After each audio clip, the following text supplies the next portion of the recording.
Hey guys, tonight we ease into the fog-drenched cobblestone streets of Victorian London, where the gas lamps flicker like tired eyes and a chill creeps up your spine no matter how tightly you wrap your coat. You trudge forward, boots slapping damp stone, heading toward a towering brick structure that looms in the distance like a forgotten castle. Except this one doesn't house royalty. It houses people like you. People who, for one reason or another, have been deemed too strange, too loud, too inconvenient to remain in society. You're here because someone decided you needed help, or maybe because someone wanted you out of the way. Either way, you have arrived at the gates of a Victorian asylum. The iron bars creak as they swing open, and the heavy doors groan like they haven't welcomed anyone in years. You probably won't survive this place. But hey, you might last long enough to regret it. So before you get comfortable, take a moment to like the video and subscribe, but only if you genuinely enjoy what I do here. Drop a comment with where you're listening from and what time it is for you. Now, dim the lights. Maybe turn on a fan for that soft background hum, and let's ease into tonight's journey together. The year is 1873. You've just been admitted, some might say committed, to one of London's many asylums. There are hundreds of them across England now, sprawling buildings designed to keep people like you contained, treated, and mostly forgotten. You don't remember exactly why you were sent here. Was it something you said? Something you did? Maybe it was just easier for your family to send you away than to deal with whatever made you different. Whatever the reason, there's no turning back now. As you step inside, the air grows colder, heavier. The scent of mildew, old linen, and something vaguely medicinal fills your lungs. A nurse in a starched white dress buys you without warmth. No welcome, no comfort, just a clipboard and a pen. You're handed a thin blanket, a pair of coarse trousers, and a wooden tag with a number carved into it. That's you now. Not a name, not a person, just a number. Historians still argue whether these places were meant to heal or simply warehouse those who didn't fit neatly into society. Some patients were truly ill. Others were simply inconvenient. Widows with no family, women who refused marriage, men who talked too loudly about politics. Quirky fact: some asylums had entire wings dedicated to so-called moral insanity, which basically meant someone didn't behave the way others thought they should. Your shoes echo against the tiled floor as you're led down a corridor lined with identical doors. Each one is locked from the outside. Some have small slats near the bottom where food trays can be slid through.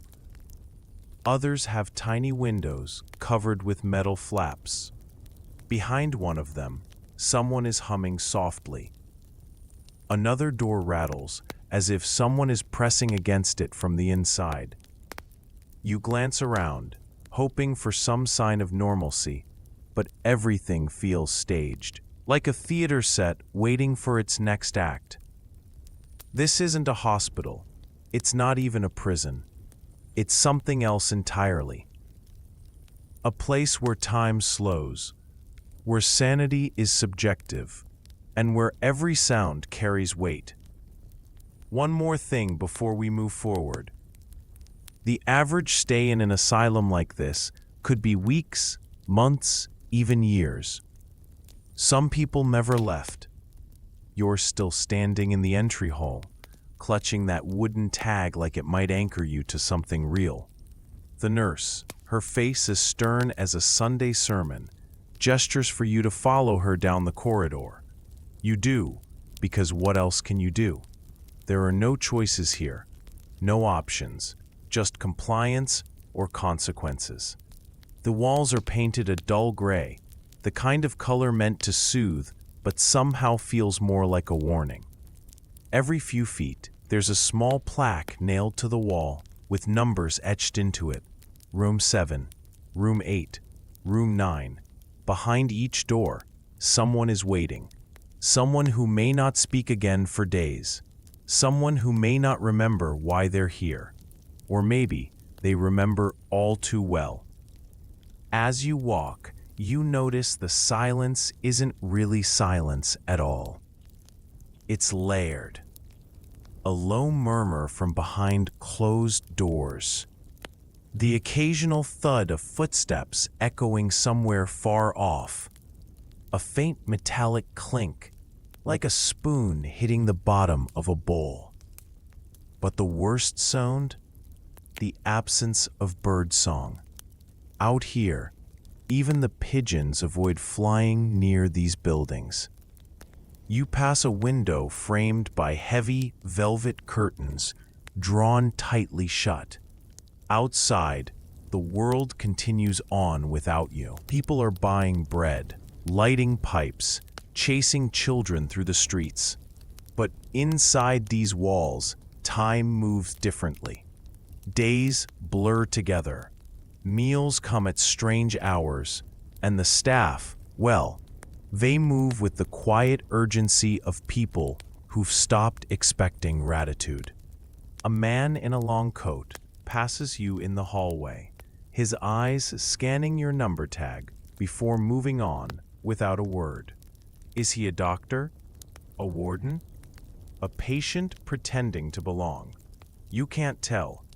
That's part of the design. No one is quite sure who holds power here, and everyone walks carefully. Your room, if it can be called that, is smaller than you expected. A single bed bolted to the floor. A chamber pot tucked beneath the mattress frame. A narrow window high up, just out of reach. No mirror, no clock, no personal effects allowed, except what you carried in. You place your blanket on the bed and sit down. The mattress is thin, filled with straw or sawdust or something less identifiable. It doesn't so much cushion your weight as absorb it. There's a knock at the door, not loud, not forceful, more like a reminder. Someone is always watching. The nurse steps in with a tray. On it, a bowl of gruel, cold to the touch, and a small cup of water. You nod your thanks. But she's already gone. Historians still argue whether the food was intentionally bland to suppress appetite or sanity. Some records suggest patients were deliberately kept malnourished to make them easier to control. Others say it was simply poor funding and worse oversight. Either way, you take a bite and wonder if the taste alone might drive you mad. Before you finish eating, a bell rings somewhere down the hall. One long, mournful chime. Lights out. Already? You glance at the window, but it's impossible to tell how much time has passed. The gas lamps flicker once, then twice, then darkness. And in that darkness, the building exhales. Somewhere down the hall, a woman begins to hum. At first, it's soft, a lullaby, maybe, or a tune from childhood. But then it changes. The notes stretch longer. The rhythm stumbles. It sounds less like music now, and more like something trying to remember how to be human. Another door rattles. A muffled sob. A whisper that isn't yours. You lie back on the stiff mattress, pull the blanket over your shoulders, and listen. This isn't sleep. This is vigilance. This is survival. And tomorrow starts all over again. You wake to the sound of a key turning in the lock, not gently, not with any consideration for your sleep-deprived state, just a sharp click, followed by the creak of hinges and the silhouette of a nurse standing in the doorway. She doesn't say anything, just holds up a clipboard and checks off your number before stepping aside to let you out. It's morning, or at least what passes for it here. The hallway is dimly lit, the gas lamps still burning, as if unsure whether to give up their glow just yet. You shuffle into the corridor barefoot, clutching your blanket like a security blanket, and join the line forming outside your door. Everyone wears the same coarse trousers, the same numbered tags. No one speaks. No one makes eye contact. The nurse leads you down a different hallway than the one you arrived on last night. This one feels colder, if that's possible. The walls are lined with more doors, but these ones have small glass windows covered in iron bars. Through one of them, you catch a glimpse of someone sitting cross-legged on the floor, rocking back and forth in silence.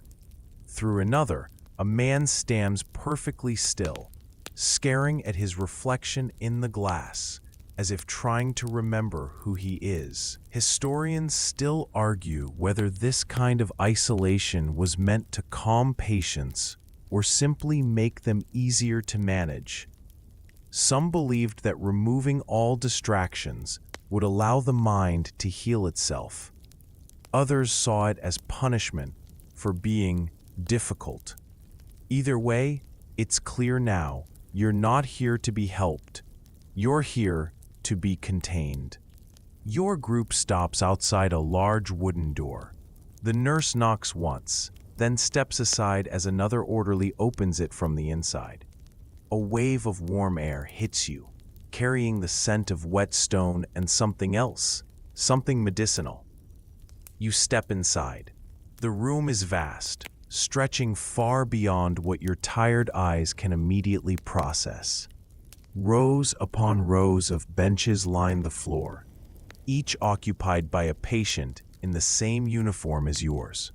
At the front of the room, a man in a long coat stands behind a lectern, reading from a thick leather-bound book. His voice is low, steady, almost soothing. But the words, they don't comfort anyone. Today, he says, we discuss the dangers of moral weakness. Quirky fact, some asylums held daily lectures like this one, where patients were told, in great detail, how their own behavior led to their madness. It wasn't enough to be sick. You had to understand how you failed yourself first. The orderly gestures toward an empty bench. You sit. Someone beside you mutters something under their breath, but no one reacts. No one dares. The lecture continues. Something about willpower, about discipline, about how even the mad can be saved if only they try hard enough. You glance around the room, faces blank, eyes distant. Some people stare at the ceiling, others at their hands. One woman picks at her nails until they bleed. Another walks slightly, humming again under her breath. And you realize it's not just the treatment that's driving people mad. It's the monotony, the lack of control, the constant reminder that you are not a person anymore. You are a problem to be solved. A bell rings, the lecture ends. The orderly claps his hands together once, sharply, and everyone rises in unison. Breakfast awaits. You're led to another long corridor, this one lined with narrow wooden tables bolted to the floor. The smell of damp linen and boiled oats fills the air. A line has already formed near the serving counter, where a pair of nurses ladle something gray and lumpy into tin bowls. Your stomach growls despite itself. You haven't eaten since that cold gruel last night, and even that was barely worth calling food. But as you inch forward in line, you start to regret your hunger. The nurse hands you a bowl without making eye contact. It's warm to the touch, but not in a comforting way. More like it's been sitting too long in its own steam. You take a seat at an empty spot along the bench and glance around. Everyone else is eating. Some with slow, methodical bites, others with their eyes closed, as if trying to imagine they're somewhere else. You lift your spoon. The stuff looks like porridge, but it smells more like wet sawdust. You take a small bite. There's no flavor, just texture, and maybe, just maybe, a hint of iron. Historians still argue whether the blandness was intentional or just a side effect of poor funding. Some say the lack of seasoning was meant to suppress appetite, keeping patients docile. Others suggest it was simply cheaper to cook food without spices. Either way, it doesn't matter now. This is what you get. This is what keeps you alive. A man across from you suddenly drops his spoon. It clatters against the metal tray with a sharp clang, and for a moment, everyone freezes. Even the nurses pause mid-scoop. The man stares down at his bowl like he's seeing something none of the rest of us can. Then, slowly, he lifts his head and meets your eyes. There's something unsettling about the way he looks at you. Not angry, not sad, just vacant. Like whatever was behind those eyes has long since left the bill. Before anyone can react, a pair of orderlies appear at his sides. They don't speak.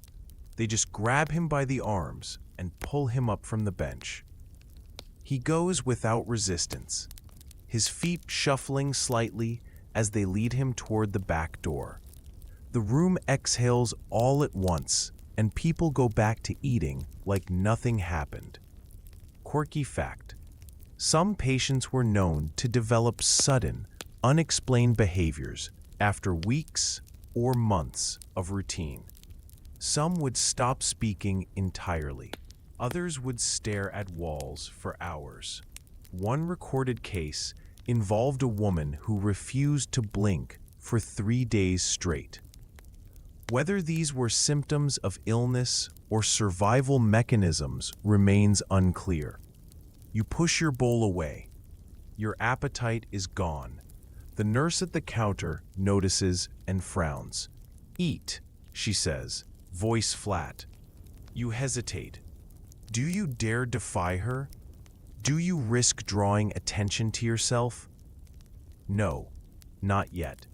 You pick up your spoon again and force yourself to take another bite. And another. And enough. Until the bowl is empty. You're still sitting at the table, your empty bowl in front of you, when a sharp clang echoes through the dining hall. The nurse who served you bangs a metal spoon against the edge of the counter. Everyone stops eating. Even the woman who had been humming under her breath goes quiet. "Time's up," the nurse says, voice clipped and unfeeling. "Move along." No one argues, no one questions. You rise with the rest of the group, shuffling toward the exit like cattle being herded into the next pen. The orderly from earlier is waiting for you outside, arms crossed over his broad chest, eyes scanning each of you as if searching for someone to discipline. You keep your head down. You don't want to be noticed. Not yet. The orderly gestures toward a narrow hallway that smells faintly of mildew and something sharper, like vinegar mixed with blood. You follow the others inside, stepping onto cold stone floors that make your bare feet ache. The corridor is dimly lit, gas lamps flickering overhead like they're on their last breath. Up ahead, a wooden bench runs along the wall. A sign above it reads, "Silence is law." You sit without thinking. So does everyone else.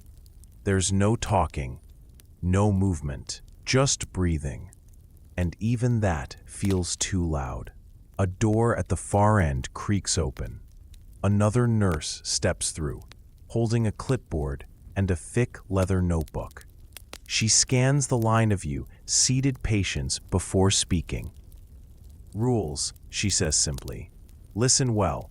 And just like that, the lecture begins. Rule number 1, no speaking unless spoken to. Rule number 2, no eye contact with staff or fellow patients. Rule number 3, no personal items. Everything must be surrendered upon arrival. Rule number 4, meals are to be eaten quickly and quietly. Wasting food is a punishable offense. Rule number 5, all patients must remain in assigned areas unless escorted by staff. There are more, so many more. Rules about bathing, rules about sleeping, rules about how to walk, how to stand, how to breathe. Historians still argue whether these rules were meant to maintain order or strip away any sense of individuality. Some suggest that by removing choice, the asylum could more easily control its inhabitants. Others believe it was an attempt to rebuild minds from scratch, starting with obedience. Either way, you can already feel the weight of them pressing down on you. Quirky fact: some asylums had entire rule books dedicated to proper posture. Patients were expected to sit upright at all times, backs straight, hands folded neatly in their laps. If they slouched, they were punished. One recorded case involved a man who was forced to wear a wooden brace around his shoulders for 3 weeks after repeatedly leaning forward during lectures. The nurse flips a page in her book and continues. Rule number 6. Patients caught breaking rules will be subject to disciplinary action. She doesn't elaborate, doesn't need to. The silence in the room speaks louder than words. You glance at the person beside you, a young woman with dark circles under her eyes and a nervous twitch in her fingers. She's staring at the floor, lips pressed tightly together. She looks like she's trying very hard not to cry. You wonder what she did to end up here. Did she talk back? Did she refuse to eat? Did someone decide she was inconvenient and send her away?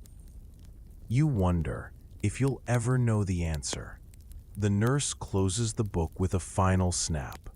Questions? No one moves. Good, she says. Now go. The orderly opens the door again, and one by one, you file out into the hallway. Back to whatever comes next. And somehow, you already know. This place has rules, but it has no mercy. You're led down another hallway, this one narrower, the walls lined with faded portraits of men in long coats and women in high-collared dresses. They stare out from behind dusty glass, their expressions unreadable. Doctors, administrators, former patients who somehow clawed their way back to the surface? You can't tell, and you don't dare ask. The orderly stops at a wooden door marked Ward Free, Restricted Access, and raps twice with his knuckles. A moment later, the lock clicks and the door creaks open just enough for you to be shoved inside. Inside, the air is thick with something sharp, like vinegar mixed with rust. The room is dimly lit, the only light coming from a single gas lamp hanging from the ceiling. Around you, a handful of other patients sit on wooden benches or stand near the far wall, watching you with wary eyes. Some look tired, others look like they haven't slept in weeks. A nurse steps forward, clipboard in hand. She barely glances at you before gesturing toward a small table where another patient is already seated. He's older, with thinning hair and hands that tremble slightly as he clutches a folded piece of cloth to his chest. You, the nurse says, not looking at you directly. With him. You obey without question. The man looks up as you sit across from him. His eyes are bloodshot, his lips dry and cracked. He doesn't speak, just nods once, then goes back to staring at the floor. The nurse flips through her notes before speaking again. Today's treatment, hydrotherapy. You blink. What does that mean? She doesn't answer. Instead, she gestures toward a doorway at the far end of the room. Another orderly steps forward and motions for you to follow. You hesitate, but you're learning fast. Hesitation here means trouble. So you rise and walk toward the door, the older man trailing behind you. The room beyond is colder than expected. Stone walls, metal fixtures, a large wooden tub sits in the center, filled with water so still it looks like glass. Beside it, a pair of nurses stand holding towels and what appears to be a set of restraints. Quirky fact: some Victorian doctors believed that prolonged exposure to cold water could shock the mind back into clarity. Patients were sometimes submerged for hours at a time, wrapped in wet sheets, or forced to endure icy baths multiple times a day. Whether this was meant to heal or simply punish remains a topic of debate among historians. The nurse gestures toward the tub, stripped down. You swallow hard. Your fingers twitch at your sides. No, the older man murmurs beside you. Just do it. So you do. Slowly, you remove your trousers, folding them neatly before stepping into the water. It bites at your skin like winter wind, and you inhale sharply. The nurses help you settle into the tub, guiding your arms through straps that will keep you from moving too much. Then, without ceremony, they drape a wet sheet over your body and leave you there. The water is impossibly cold. Your breath hitches, your muscles tense. Every instinct screams at you to move, to escape, but you know better. You stay still. You let the water take you. Historians still argue whether these treatments had any real effect, or if they were simply a way for doctors to feel like they were doing something.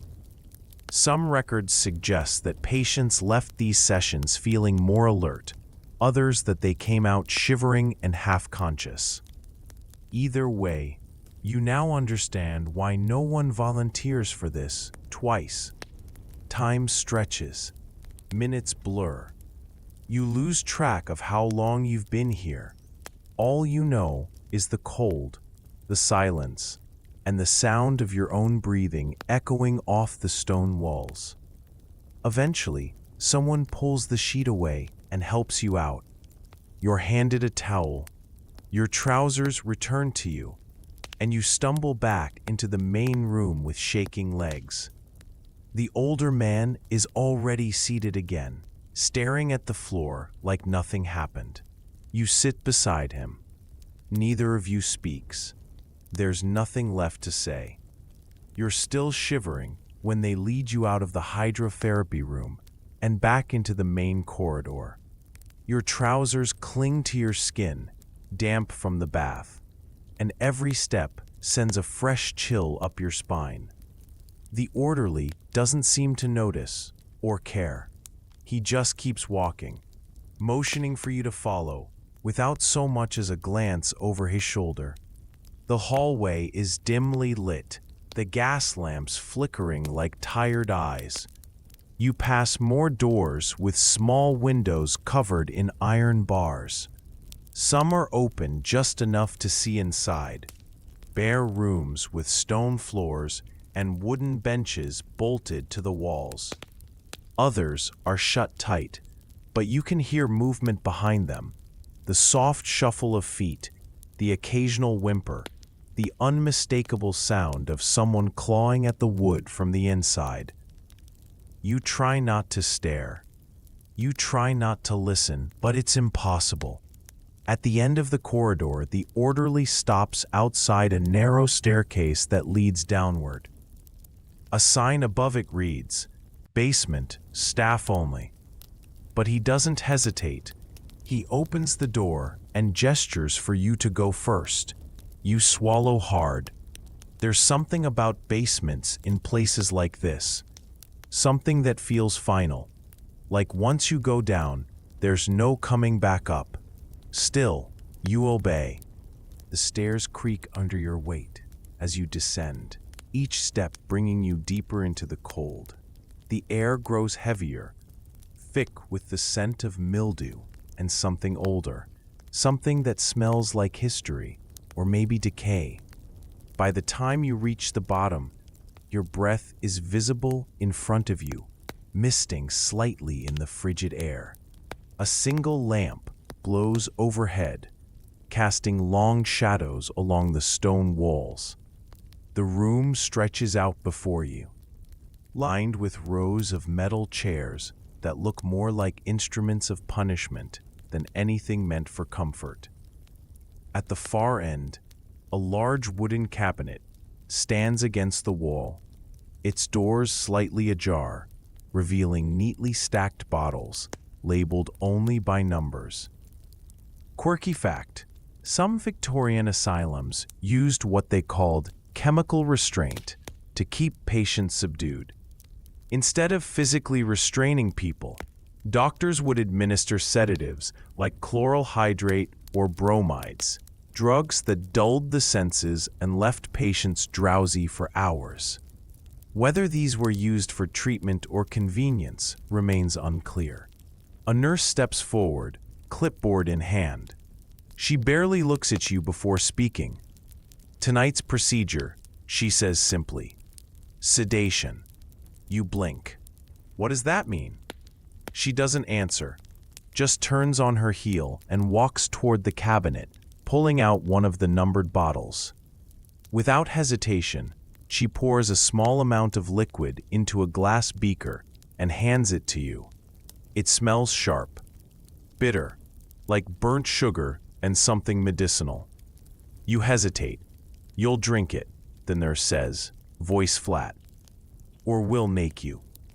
You glance at the orderly behind you. His arms are crossed, his expression unreadable. You take. The liquid is warm as it hits your tongue. It burns slightly as it slides down your throat, leaving behind a metallic aftertaste that clings to the roof of your mouth. Within minutes, the world begins to blur. Sounds feel distant, muffled, like they're coming from underwater. Your limbs grow heavy. Your eyelids droop. Historians still argue whether these sedatives were meant to calm patients or simply make them easier to manage. Some records suggest that certain asylum staff preferred using drugs because they required less supervision. Patients who were drowsy were less likely to cause trouble. Others believed that chemical restraint was a humane alternative to physical restraints. Either way, you now understand why no one fights it. Your vision swims, the room tilts.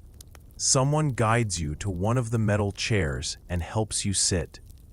The nurse watches you for a moment, then flips through her notes before moving on to the next patient. You lean your head back against the cold metal. Your thoughts begin to drift, unmoored and weightless. Somewhere in the distance, someone hums again, the same tune from earlier.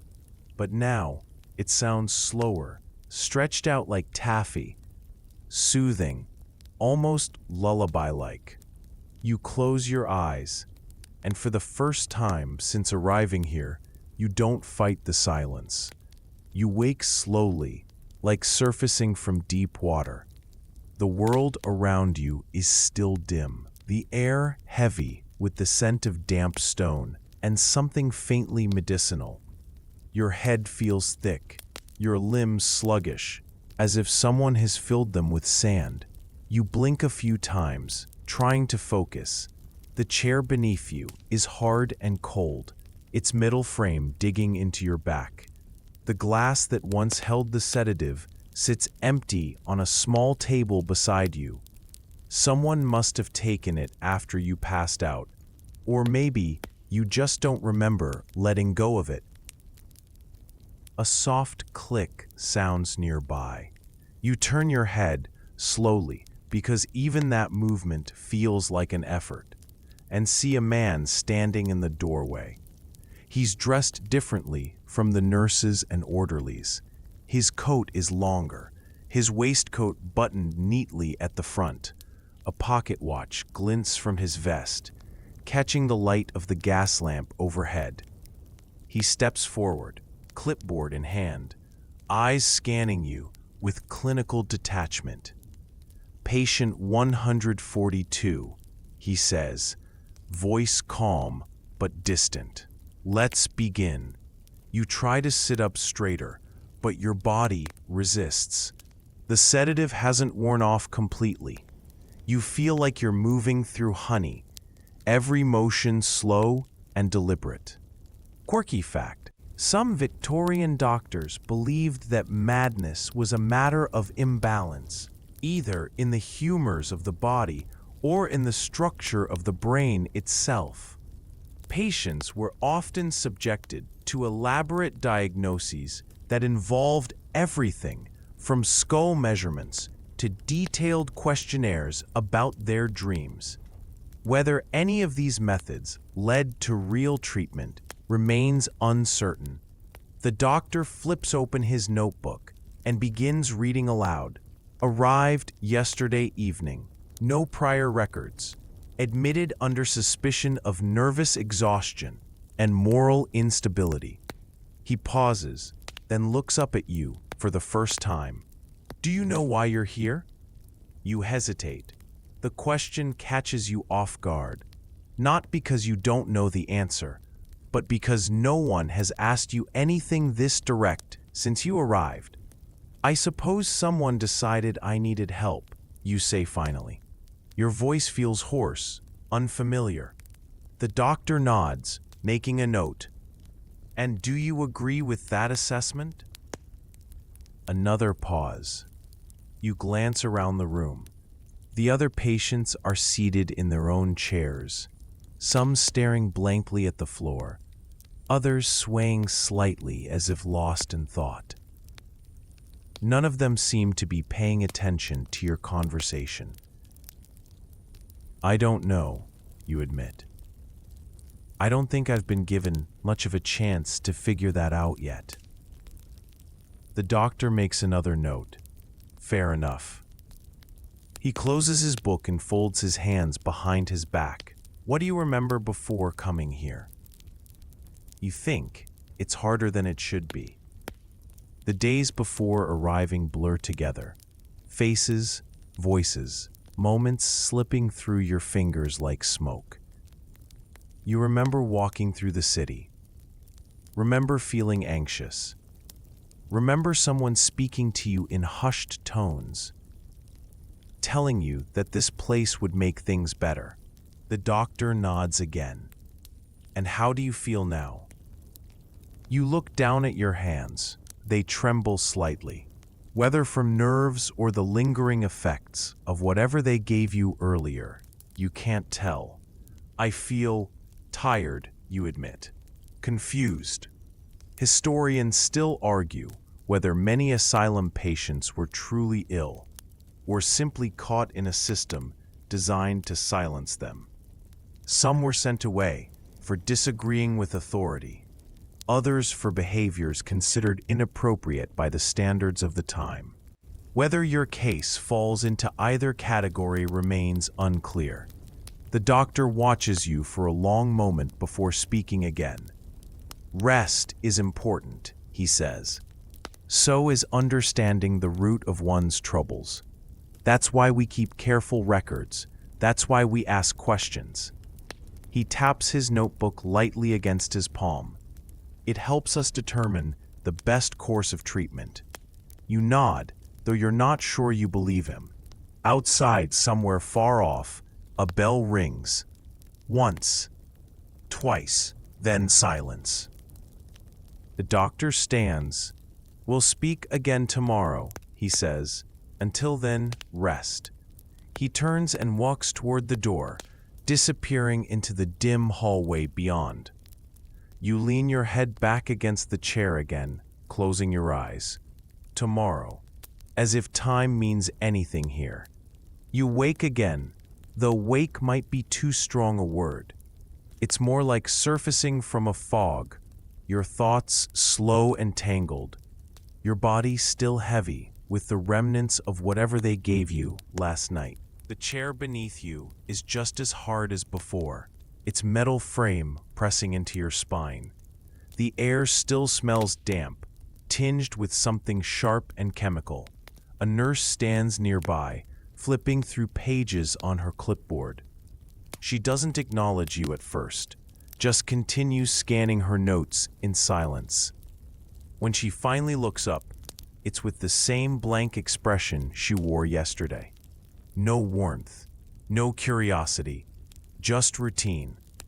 "You're scheduled for observation," she says simply. Another patient shuffles forward in silence, their breath coming in shallow, uneven bursts. You pass more doors with small windows covered in iron bars. Through one, a woman sits hunched over, her hands wrapped tightly around her knees, rocking back and forth. Through another, a man paces in tight circles, muttering under his breath. Neither of them seems to notice you. Or maybe they do, and they just know better than to make eye contact. Eventually, the nurse stops outside a room marked Ward 2, monitored treatment. She knocks twice, then steps aside as the door creaks open from the inside. A different orderly greets you, taller this time, with a thick mustache and eyes that scan you like he's trying to decide whether you'll cause trouble. He doesn't speak, just gestures for you to step inside. The room beyond is dimly lit, lined with wooden benches bolted to the floor. At the far end, a row of chairs faces a large window framed in iron bars. Someone already sits in one of them, a thin woman with dark hair and tired eyes, staring out at nothing. Quirky fact: some Victorian asylums used what they called visual observation to study patients' behavior. Doctors believed that watching how people reacted to confinement, silence, or isolation could reveal the true nature of their illness. Whether these observations led to actual treatment or just reinforced preconceived notions is still debated among historians. The nurse guides you to an empty chair and motions for you to sit. You obey without question. The seat is stiff, the wood cool beneath your fingertips. You glance toward the window, but all you can see is darkness. Not night. It's not that kind of darkness. More like the glass itself has been painted black, leaving only a sliver of light filtering through the top. The woman beside you doesn't look at you, doesn't speak, just keeps staring at the window, like there's something important behind it. Minutes pass, then more minutes. Time stretches. The silence becomes heavier, thicker, like wool pressed over your ears. You try to focus on something, anything, to keep your mind from drifting too far, but there's nothing here to hold on to. Just stillness, just waiting. Historians still argue whether this kind of passive observation was meant to help patients reflect, or simply to give doctors something to write in their reports. Some records suggest that patients were left in rooms like this for hours at a time, sometimes even days, with no interaction except the occasional note scribbled by a nurse watching from behind the glass. Others claim it was a way to test obedience, to see who would break first under the weight of nothingness. You shift slightly in your seat, testing the limits of movement. The orderly watches you but doesn't intervene. So you stay still again. You let the silence settle around you like a blanket. And then, without warning, the woman beside you speaks. "I think I saw something," she murmurs, voice barely above a whisper. You turn your head slowly. "What?" She doesn't look at you, just keeps staring at the window. Movement in the corner, just for a second. You follow her gaze, squinting at the darkened pane. Nothing. Just your own reflection, pale and tired looking. "You sure?" you ask gently. She hesitates, then nods once. "Maybe not. Maybe I imagined it." You don't respond. What would you say? That she's wrong? That she's right? That none of this matters? Instead, you lean back in your chair and close your eyes. Let the silence take you again. You're still staring at the darkened window when the door creaks open again. The orderly steps inside, his heavy boots thudding against the stone floor. He doesn't say anything, just gestures toward the hallway with a curt nod of his head. It's time to move. The woman beside you exhales slowly, like she's been holding her breath for hours. Then she rises without a word and follows him out. You do the same, your legs stiff from sitting too long.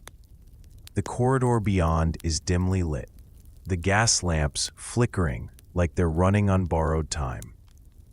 As you walk, you notice something different about this part of the asylum. The walls are lined with more doors than before, each one marked with a number painted in white. Some have small windows covered in iron bars. Others have thick wooden slats that block any view inside. And every few feet, there's a narrow bench bolted to the wall. Like someone once thought patients might need places to rest. But no one sits. Everyone moves quickly, quietly, eyes forward. No lingering. The orderly stops outside a door labeled Ward 5, Long-Term Care. He knocks twice, then waits until it opens from the inside before stepping aside. A nurse stands in the doorway, clipboard in hand. She barely glances at you before waving you through. Inside, the room is larger than expected, stretching far beyond what the narrow hall suggests. Rows upon rows of beds line the floor, each one separated by a thin curtain that offers little privacy. Some are occupied, figures lying perfectly still beneath rough wool blankets. Others are empty, their sheets folded neatly, waiting for the next person who won't be leaving anytime soon.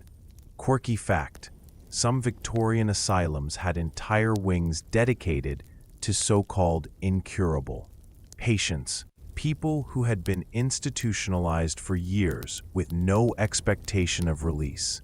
Records suggest that many of these individuals were simply forgotten, left to live out their days in silence while doctors filed reports they'd never see. The nurse leads you down a row of beds toward an empty one near the back. It looks just like the others. Thin mattress, wooden frame, chamber pot tucked beneath. But as you get closer, you notice something unsettling. There's already someone here. A man sits hunched over on the edge of the bed, hands resting on his knees, eyes fixed on the floor. His hair is matted, his face gaunt, his uniform wrinkled beyond repair. He doesn't look up as you approach, doesn't acknowledge you at all, just sits there, unmoving, like he's been waiting for this moment for a very long time. The nurse flicks through her notes before speaking. "Patient 142, she says, voice flat. "This will be your new roommate." You glance between the 2 of you. The man doesn't react. "Is he?" you start. but she cuts you off with a sharp look. No talking unless spoken to, she reminds you. Then she turns and walks away, disappearing into the shadows between the beds. You sit down slowly, careful not to make sudden movements. The mattress groans under your weight. The man still doesn't look at you. Minutes pass, then more minutes. Silence stretches between you like a taut string, ready to snap at the slightest movement. Then, just when you think he'll never speak, he does. "They took my notebook," he murmurs, voice barely above a whisper. "Said I was writing things I shouldn't." You turn your head slightly, watching him from the corner of your eye. "What kind of things?" He hesitates, then lifts his head just enough for you to see his eyes. Dark, tired, but still sharp. "Truths," he says simply. "Things people don't want to hear." Historians still argue whether some asylum patients really were dangerous, or if they were simply inconvenient. Some records suggest that certain individuals were committed for nothing more than disagreeing with authority figures. Others claim that some doctors feared losing control, so they silenced anyone who questioned them. Either way, you can already tell your new roommate isn't here because he needs help. He's here because someone wanted him quiet. Outside, somewhere far off, a bell rings. Once, twice, then silence. The man lowers his head again, resuming his quiet vigil. And you lie back on the stiff mattress, pull the blanket over your shoulders, and listen. Because now, you know, this place doesn't just steal your freedom, it steals your voice too. You wake to the sound of slow, deliberate footsteps echoing through the ward. Not hurried, not frantic, just methodical, like someone pacing in a circle, waiting for something or someone to change. Your roommate is already awake, sitting on the edge of his bed, just like he was last night. His hands are folded neatly in his lap, his gaze fixed on the floor. He hasn't moved at all. Or maybe he never sleeps. Maybe he's been watching the darkness for hours, waiting for the world to make sense again. The gas lamps flicker overhead as the nurse walks down the aisle between the beds, clipboard in hand. She doesn't stop at yours. Not yet. Instead, she moves from one patient to the next, checking off names with the tip of her pen. Some people stir when she approaches. Others remain perfectly still, eyes closed, pretending they're still asleep. Eventually, the nurse stops beside your bed. She glances at your number tag, then flips through her notes before speaking. "You're scheduled for group therapy," she says simply. You blink. "Group therapy?" She nods once. "Ward 4. That's all she gives you. No explanation. No instructions. Just a destination and an expectation. You glance at your roommate, but he doesn't react. Doesn't even look up. Just sits there, unmoving, like none of this concerns him anymore. So you rise slowly, pulling the blanket from your shoulders and stepping onto the cold stone floor. Your bare feet slap against it as you follow the nurse out into the corridor, where more patients are already lining up, some dazed, others wide-eyed, all moving in the same direction, like they've done this 100 times before.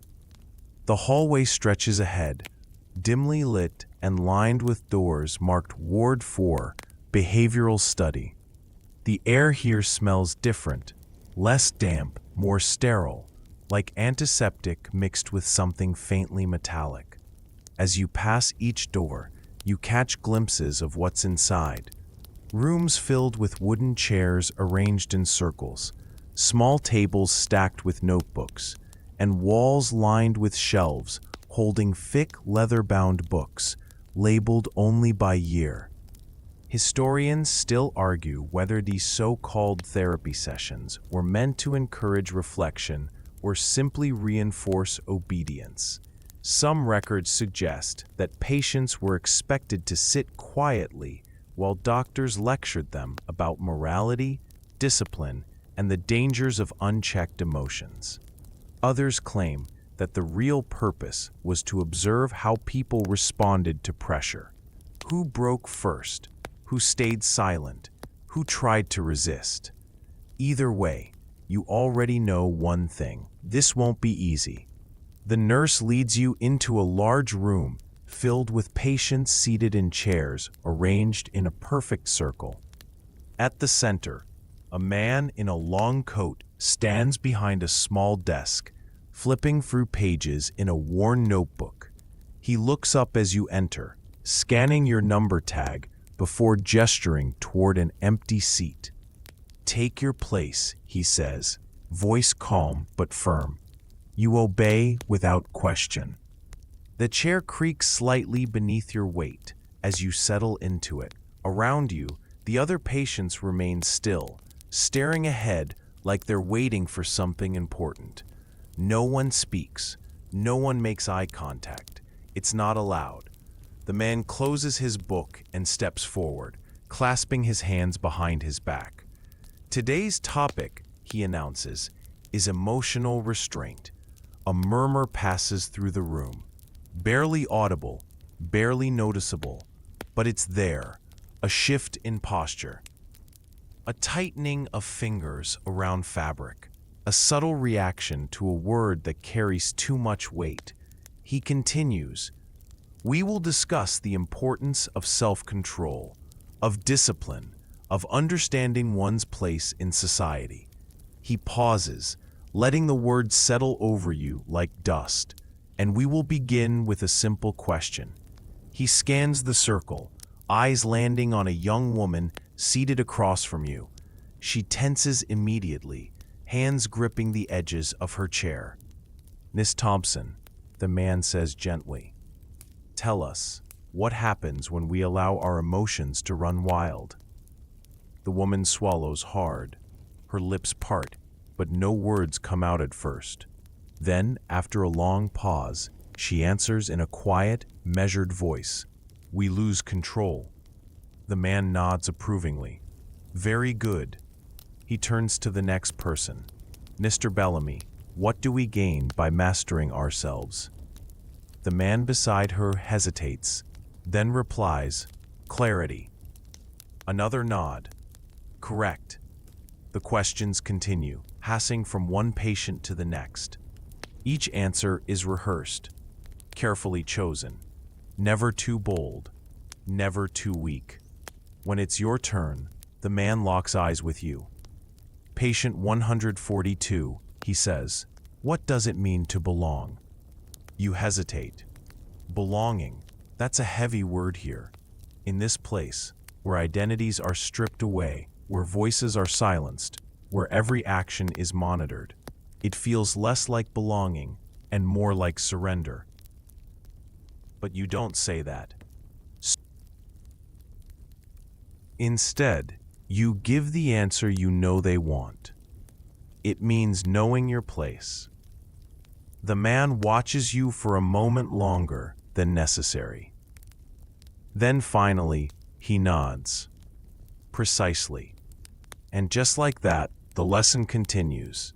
You're still seated in the circle when the final question fades into silence. No one moves. No one speaks. The man in the long coat flips through his notebook one last time, then snaps it shut with a quiet thud. "Session dismissed," he says simply. The room exhales all at once. Chairs scrape against the floor as patients rise in unison, shuffling toward the exit, like they've been programmed to move in sync. You follow without hesitation, stepping back into the dimly lit corridor where the gas lamps flicker like tired eyes. The nurse who led you here is waiting just outside the door. She doesn't speak, just gestures for you to follow and begins walking down the hallway. Your bare feet slap against the cold stone floor as you trail behind her, passing more doors marked with numbers, some slightly open, others sealed tight. Behind one of them, someone hums again, a soft, lullaby-like tune that stretches on longer than it should. Eventually, the nurse stops outside a small office tucked between two larger rooms. A sign above the door reads, "Visiting hours, limited access." She knocks twice, then steps aside as another nurse opens it from the inside. Without a word, she motions for you to go in. Inside, the room is smaller than expected. A single wooden bench runs along one wall, facing a narrow desk where a woman sits, flipping through pages in the thick ledger. She looks up as you enter, her expression unreadable. "You have a visitor," she says simply. Your heart stutters. "A visitor? No one told you this would happen. No one even asked if you wanted to see anyone." But now, standing here, you realize something else. This might be your only chance to hear a familiar voice, to feel something real. The nurse gestures toward the bench. "Sit." You obey without thinking. A moment later, the door at the far end of the room creaks open. Someone steps inside. It's them. Not everyone gets visits. Some families forget. Some don't want to remember. But yours came. Whether out of guilt, obligation, or genuine concern, they're here now. And for the first time since arriving at this place, you feel something shift inside your chest. Something fragile. Something almost hopeful. They sit across from you, hands folded neatly in their lap. Their face is pale, drawn, like they haven't slept well since the last time you saw them. They glance at the nurse, then back at you, and then nothing. No greeting, no embrace, just silence. Historians still argue whether these visits were meant to comfort patients or remind them of what they'd lost. Some records suggest that families were often warned not to show too much emotion, lest it upset the patient further. Others claim that doctors believed too much interaction could undo progress, making recovery more difficult. Either way, you can already tell, this won't be easy. Quirky fact, some asylum patients were allowed only brief visits, sometimes as short as 15 minutes, with strict rules about what could and couldn't be discussed. Topics like release dates, treatment methods, or personal grievances were strictly forbidden. One recorded case involved a mother who was removed from a visiting room after asking too many questions about her son's condition. Finally, your visitor speaks. "You look thinner," they say gently. You nod. "I suppose I am." A pause, then, softer. "Are they treating you well?" You hesitate. How do you answer that? Do you tell them the truth, that you've barely slept, that you're given food that tastes like wet sawdust, that every day feels like an eternity stretching endlessly ahead? Or do you lie, just to spare them the weight of knowing how bad it really is? "I'm alive," you say finally. It's not a lie. Not exactly. They nod slowly, but their eyes betray doubt. That's something. Another pause. Then carefully, "Do you know why you're here?" You swallow hard. That question again. Like it's supposed to unlock something inside you. Like if you just understand the reason, everything will make sense. "I suppose someone thought I needed help," you say quietly. They watch you for a long moment. Then softly, "Do you think you do?" You don't answer right away. Instead, You glance at the nurse sitting nearby, watching your conversation unfold with clinical detachment. She doesn't interfere, doesn't react, just listens. And suddenly, you understand. This isn't a visit, it's an evaluation. Your visitor isn't here to comfort you. They're here to report back. To tell whoever sent them whether you're getting better, or whether you'll never leave this place. You look back at them, meeting their eyes. I don't know, you admit. I don't think I've been given much of a chance to figure that out yet. They flinch slightly. Whether from guilt or frustration, you can't tell. Outside, somewhere far off, a bell rings. Once, twice, then silence. The nurse stands. Time's up. Your visitor rises slowly, hesitating before reaching out to touch your hand. Just for a second. Just enough to remind you that you weren't always here, that there was a life before this. Then they turn and walk away, disappearing through the door without looking back. And you stay seated for a moment longer, staring at the empty space where they stood. Because now you know, this place doesn't just steal your F. It steals your hope, too. You're still sitting on the wooden bench, long after your visitor has gone. The nurse doesn't rush you. She just stands there, clipboard in hand, waiting for you to rise on your own. You can feel her watching, not with impatience, but with that same blank detachment everyone here seems to wear like a second skin. Eventually, you stand. Your legs feel stiff, unsteady, like they've forgotten how to carry you forward. The nurse gestures toward the hallway without a word, and you follow her out into the dim corridor where the gas lamps flicker like tired eyes. The visit didn't go as you'd hoped. Or maybe it did. Maybe you never really expected comfort, only confirmation that someone still remembers you exist. But now that it's over, all you feel is heavier, like something inside you has shifted, settled deeper into this place.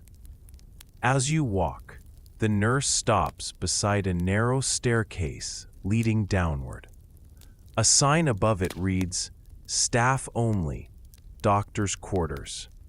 She knocks once, then steps aside as the door creaks open from the inside. Without looking at you, she motions for you to go first. You hesitate. This isn't where patients usually go. But hesitation gets you noticed. And being noticed rarely ends well. So you descend. The air grows colder with each step, thick with the scent of mildew and something older, something that smells like history or maybe regret. By the time you reach the bottom, your breath is visible in front of you, misting slightly in the frigid air. A long hallway stretches ahead, lined with doors marked only by numbers. At the far end, a single lamp glows overhead, casting long shadows along the stone walls. A man in a long coat stands near one of the doors, flipping through pages in a thick leather notebook. He barely glances up as you approach. The nurse clears her throat. The doctor looks up, his expression unreadable. Then, without a word, he nods toward the door behind him. Inside, he says simply, "You obey." The room beyond is small, lined with shelves filled with books and medical journals. A heavy desk sits in the center, covered in scattered papers and ink-stained ledgers. The doctor follows you in, closing the door behind him, before taking a seat across from you. He flips through his notes, scanning the pages in silence. Then, finally, he speaks. "They say you asked questions during therapy today." Your stomach tightens. "I answered them," you correct carefully. He nods, making a note. Yes, but you hesitated. Another pause, another line added to his book. Historians still argue whether these private sessions were meant to assess progress or reinforce control. Some records suggest that certain doctors used one-on-one meetings to test patients' obedience, rewarding compliance and punishing doubt. Others claim these conversations were genuine attempts to understand the mind's inner workings. Either way, you know better than to assume this is about help. The doctor watches you for a long moment before speaking again. Tell me, patient 142, do you believe you belong here? It's a dangerous question, one that could be interpreted any number of ways. If you say yes, you accept her fate. If you say no, you challenge it. Either answer could have consequences, so you choose your words carefully. I suppose I was sent here for a reason. He nods approvingly. Good, that's the right mindset. He flips another page. Now tell me, what do you think needs to change? You hesitate. Change. That word feels too big in this place. Too. But you speak anyway. I think I need time to understand myself. The doctor makes another note. Then finally, he closes his book. That's a start, he says simply. And just like that, the conversation ends. He rises from his chair, signaling that your time is up. The nurse opens the door again, waiting silently as you step back into the cold hallway. As you ascend the stairs, you glance back once. The doctor is already flipping through another patient's file, moving on to the next name, the next story, the next life he'll decide the fate of, with nothing more than a few scribbled lines. And you realize, this place doesn't just steal your freedom, it steals your voice, and sometimes your truth. You're halfway up the stairs when you hear it, a sharp clang from somewhere deep within the asylum. Not the usual bell that marks mealtimes or curfews, but something different, something urgent. The nurse beside you pauses mid-step. Her head tilts slightly, as if listening for more. Then, without a word, she turns and hurries back down toward the lower level, leaving you standing alone on the cold stone steps. You hesitate. Do you follow her? Do you wait? Or do you keep going, pretending you didn't hear anything at all? Before you can decide, another sound echoes through the corridor. This one louder. A door slamming. Shouts. Footsteps pounding against the floor, like something is happening fast and violently. Historians still argue whether these kinds of disturbances were common in Victorian asylums. Some records suggest that patients occasionally lashed out, not always because they were violent, but because they were desperate. Others claim that staff sometimes used chaos as an excuse to tighten control, locking doors, increasing sedation, or removing individuals who had become too difficult. Either way, you know one thing: whatever's happening now, it won't end quite. You glance over your shoulder. The hallway behind you is empty, the gas lamps flickering like they're unsure whether to stay lit. Ahead, the stairwell continues upward, leading to the upper wards where most of the long-term patients are kept. Somewhere beyond that, there's a locked door that leads outside. You've never seen it open, but you've heard rumors, whispers about patients who tried to leave and were dragged back in silence. Something shifts in your chest, a thought you hadn't allowed yourself before. What if you could get out? Not just from this hallway, not just from today's schedule, but from this place entirely. You take a slow breath, steadying yourself. You've learned to move quietly here, to blend in, to stay unnoticed unless spoken to. That might be your only advantage. You turn away from the lower levels and start climbing again, slower this time, careful not to make noise. Each step creaks faintly beneath your weight, the wooden treads worn thin from years of use. You pass a window near the landing, peering through the thick glass. Outside, the world is dark, the city lights barely visible through the fog rolling in from the streets below. Freedom is out there, but so are the guards. You press forward, reaching the next floor. This one feels different, quieter than usual. No murmurs from behind closed doors, no distant footsteps, just silence. Too much silence. You glance around. The hallway stretches ahead, lined with rooms marked Ward 6, Observation. Some doors are cracked open, others are sealed tight. At the far end, a single lamp glows dimly, casting long shadows along the walls. And then you see it, a door left ajar. Not just any door, the one at the very end of the hall, the one that leads to the outer courtyard, the one that's always locked. Your pulse quickens. Someone must have opened it during the commotion downstairs. Maybe on purpose, maybe by accident. Either way, it's open now. You take a cautious step forward, then another. No one stops you. No orderly appears in the doorway. No nurse calls your number. Nothing. Just the steady rhythm of your own breathing and the soft thud of your bare feet against the cold floor. As you reach the door, you hesitate one last time. Once you step outside, there's no turning back.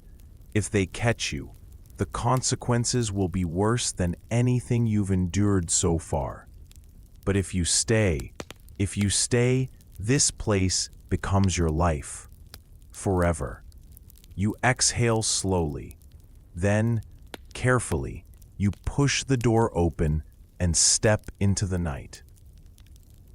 The night air hits you like a slap. Cold, sharp, and laced with the damp scent of fog rolling in from the city streets below. You pause just outside the asylum's outer door, your bare feet pressing into the wet cobblestones, heart hammering against your ribs like it can't decide whether to race or stop entirely. Behind you, the building looms, tall, dark, and silent, its windows glowing faintly with the flickering light of gas lamps. Inside, someone is shouting again. Another clang echoes through the halls. The commotion downstairs hasn't stopped. Whatever started it is still going. And for once, you're not trapped inside it. For once, you're outside. You take a slow breath, forcing yourself to stay calm. Panic will only slow you down. So will hesitation. If you want to get away, if you want to make it past these walls, you need to move. Now. But where? You glance around. The courtyard stretches out before you, enclosed by high stone walls lined with rusted iron fencing. A gate sits at the far end, but it's locked. Of course it is, with thick chains wrapped tightly around the bars. There's no way through that unless you have a key, and you don't. Historians still argue whether escape attempts were common among Victorian Asylum patients. Some records suggest that many simply gave up after a while, resigned to their fate. Others tell stories of those who vanished into the night, never to be seen again. Whether they made it or simply disappeared, no one knows for sure. You scan the courtyard again, searching for anything you might use. A broken ladder? A stack of crates? anything that could help you get over the wall instead of through the gate. But there's nothing. Just empty space, cold stone, and the distant sound of footsteps echoing somewhere inside the asylum. They'll notice you're gone soon. You turn toward the side of the building, following the edge of the wall until you find what you're looking for. A narrow alleyway, wedged between the asylum and an old storage shed. It's barely wide enough for you to squeeze through, but it's open. And more importantly, it leads away from the front entrance. You slip inside. The alley is darker than the courtyard. The tall buildings on either side blocking out whatever little moonlight remains. Your fingers brush against the damp brick wall as you move forward, careful not to make noise. Every step feels louder than it should. Every breath feels heavy. Then, just ahead, something shifts. A shadow moves. You freeze. Someone else is here. Your pulse spikes. You press yourself against the wall, holding your breath as the figure steps into view. It's another patient, wearing the same coarse trousers, the same numbered tag hanging from their neck. They glance toward you, eyes wide with recognition. And then, without a word, they motion for you to follow. You hesitate. Trust is dangerous here, but so is staying still. So you move. Together, you weave through the narrow alleyways behind the asylum, ducking beneath low-hanging laundry lines, stepping carefully over loose stones. The other patient leads the way without hesitation, like they've done this before. Maybe they have. Eventually, you reach a dead end. Just a blank wall and a pile of wooden crates stacked haphazardly near the base. But the patient doesn't stop. Instead, they climb onto the crates, reaching up toward a small window set high in the wall. It's cracked, barely open, but just enough. They look at you, nod once, then disappear through the gap. You follow. Inside, the air smells stale, thick with dust and something medicinal. You land quietly on the stone floor, glancing around. This isn't the asylum anymore. The room is smaller, lined with shelves filled with supplies, blankets, towels, stacks of unused clothing. Storage. A soft click sounds nearby. The door creaks open. Your companion slits through first, checking the hallway beyond, before waving you forward. Outside, the world is different, quieter. The gas lamps flicker above the narrow street, casting long shadows along the damp pavement. Carriages roll by in the distance, their wheels splashing through puddles. People walk with purpose, unaware of what just happened behind the asylum's walls. You glance back once. The building stands behind you, unchanged, silent, watching. But you're not inside it anymore. And for the first time since arriving, you feel something shift inside your chest. Something fragile. Something almost like hope. Because now you know. This place doesn't just steal your freedom, it makes you fight for it. The city stretches out before you, its gas lamps flickering like tired eyes watching from the rooftops. The air is thick with damp fog, curling around your bare feet and clinging to your skin like a ghost that doesn't want to let go. You pull your thin blanket tighter around your shoulders, though it does little to keep out the cold. Your companion doesn't stop walking. They move with purpose, disappearing down an alleyway just ahead, their footsteps muffled against the wet cobblestones. You hesitate for only a second, long enough to glance back at the asylum behind you, its tall silhouette still looming like a forgotten castle.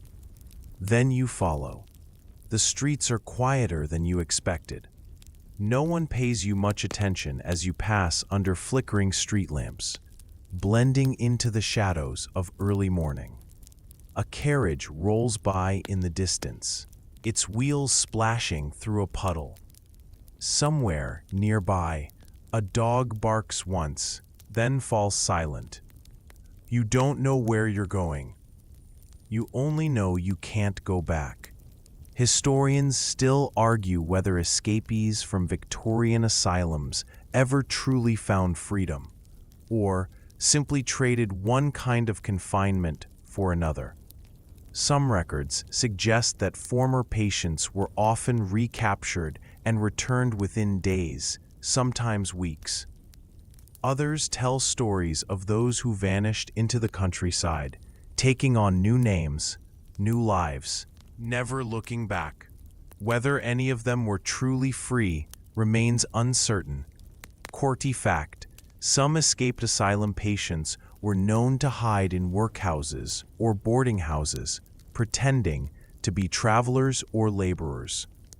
Others sought refuge among traveling performers or aboard merchant ships bound for distant lands. Whether these escapes led to better lives or simply delayed the inevitable is still debated today. You turn a corner, nearly bumping into a group of men huddled near a lamppost, speaking in hushed voices over steaming cups of tea. One of them glances at you, frowning slightly at your disheveled appearance, but says nothing. You keep moving. The city feels different now, like it belongs to someone else, someone who isn't you. The world continues on without you, unaware of what you've just done. People wake up in warm beds. Children chase each other through narrow alleys. Bakers begin their day's work, pulling fresh loaves from ovens that smell faintly of flour and smoke. Life goes on, and so must you. Your companion finally stops outside a small building, wedged between two taller structures. It looks like an old tailor shop, its windows dark, its sign faded with time. Without hesitation, they knock twice, then once more after a pause. A moment later, the door creaks open, just enough for someone to peer out. A woman's voice murmurs something low and unintelligible. Your companion responds, their words lost beneath the sound of distant church bells ringing somewhere in the city. Then the door opens wider, and you're pulled inside before anyone can see you standing there too long. The room is dimly lit, lined with shelves filled with fabric scraps and half-finished garments. A fire crackles in the hearth, casting soft warmth across the stone floor. The woman who opened the door watches you carefully, her expression unreadable. "You shouldn't be out here," she says quietly. "Not yet." You blink, unsure how to respond. She sighs, stepping aside. "Come in, but not for long." You obey, stepping inside just as the door closes behind you with a soft click. For the first time since escaping, you feel something shift inside you. Not relief, not joy, but something close. Safety, at least for now. The firelight dances gently along the walls, casting long shadows that stretch and sway like quiet dancers. Outside, the city breathes slowly, its rhythm steady despite everything.